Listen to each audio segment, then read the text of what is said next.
Putin is quite right to lay the blame for this war at the feet of the United States and NATO. Had it not been for Western meddling in the affairs of the Ukraine, none of this would have happened. See, the tragedy with war is once the shooting starts, all attempt to understand it goes out the window. When the media reports it, all people can do is look with emotional pity against the victim of the war and condemn the aggressor.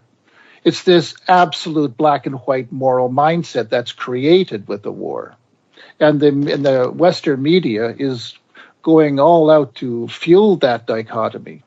And what's particularly noticeable and disturbing in its cruelty is the degree to which the United States and the world, even Switzerland, is now ganging up on Russia. In Great Britain, of course, Roman Abramovich, the Russian owner of Chelsea, is being forced to sell. He's being hit with sanctions by the Premier League, even though what he's doing has nothing to do with what Putin did. Roman Abramovich owns a football team. That's nothing to do with what's going on in Ukraine. Well, I mean, for example, there were no sanctions against the West when we illegally invaded Iraq, Greg. Of course not. But this is why everything is so conspicuously hypocritical. I mean, you think about how many times Israel could have had their oligarchs imprisoned, had their property seized for the constant cruelty toward Palestine. Israel has just made it illegal for Palestinians and Israelis to marry. Now, can you imagine the United States saying it's illegal for a black man to marry a white woman?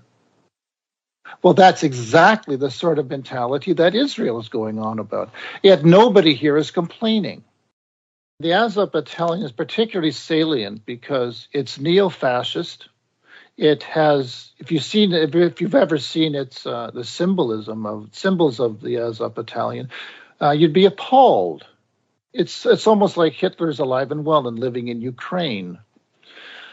But what's also curious is that it's heavily supported by Israel, because it's selling the Tavor rifles to these people. Israel is supposed to be anti-Hitlerine, right? Because the Jews ostensibly were all victims of Hitler. But, the Israelis, and during Hitler's time, the Zionist Jews and the Nazis formed common cause.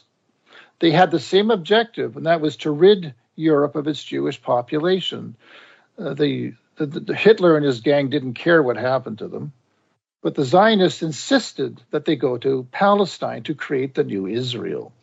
So we end up with a scenario where Hitler and the Zionist Jews were on the same side, but very few people report that or discuss that in history classes. Now you see Israel getting involved in Ukraine, and you can see its real face. Israel is neo-fascist, and Israel is angry with Russia, and this has to do a lot with the motive behind Ukraine. Israel sees Russia as an impediment to its imperial overreach in the Middle East. Remember that, ISIS and Israel were essentially on the same side. Russia comes in and mops up ISIS. Russia sells anti-aircraft weaponry to the Syrians. See, Russia is a status quo power. It doesn't have any imperial ambitions. It doesn't want to see wars on its borders.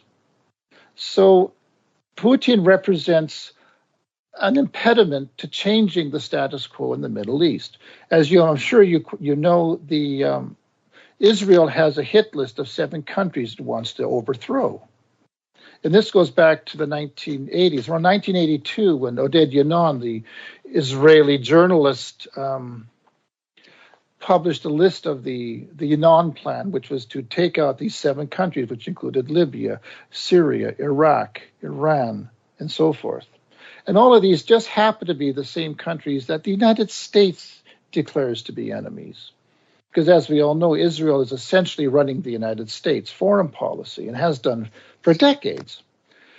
So you want to ask yourself, why would the United States bother to provoke Russia? I mean, there's no upside to it. As you said, there's about 5,000 or more miles away. Why would you want to start a war against a country that's huge? You're not going to win it. Well, it's enough to try to weaken Russia. maybe to get rid of Putin as the president, so that Russia would not be such an impediment to Israel's imperial ambitions in the Middle East. Because that's the one thing that unites Israel and its satrapy in Washington, D.C. They want to attack Muslim states. They want to expand Zionist influence. And they want to reinvent, how can I put this, the biblical Israel. This sort of myth of this God-given land grant and trying to recreate some sort of biblical history still is rife within the Zionist mindset.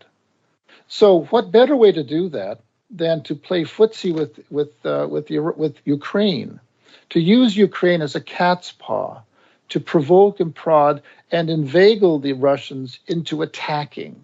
Now, it's unfortunate. I think what happened was Putin lost patience and took the bait. He should not have attacked Ukraine because it was... Well, I mean, what you're saying, Greg, sorry to interrupt, but it sounds a little bit like Afghanistan, the high fives at the Pentagon when the Russians invaded Afghanistan in the 80s. That is a very good analogy, too, because remember at the time, and this was the 1979 Boxing Day, and this was soon after the clerics took over Iran and set up a new government. During that time, there was an overthrow of the Afghan government as well. And this is in my book, The Host and the Parasite, How Israel's Fifth Column Consumed America. All the history of Iraq and Iran is in there, as well as Afghanistan.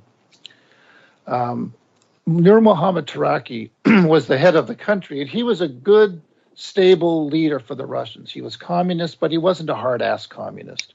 He allowed the Muslims certain freedoms, and the Muslims got along rather well with the government. Everything was okay. Then Taraki goes to Cuba for a conference, and during his absence, he's overthrown by his prime minister, Hafizullah Amin, who was a sadistic, hard-ass communist. He was psychopathic.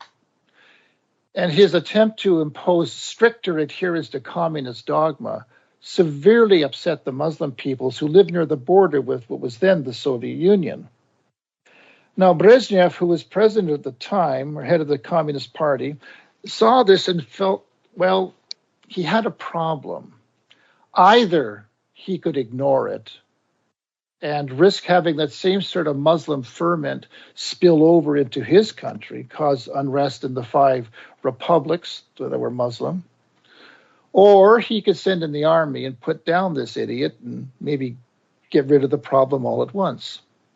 Well, as we know what happened, he did that. He sent the army in, and the army got bogged down for many, many, many years. And in some ways, you can see this as kind of a similar scenario for the rationale for attacking Ukraine.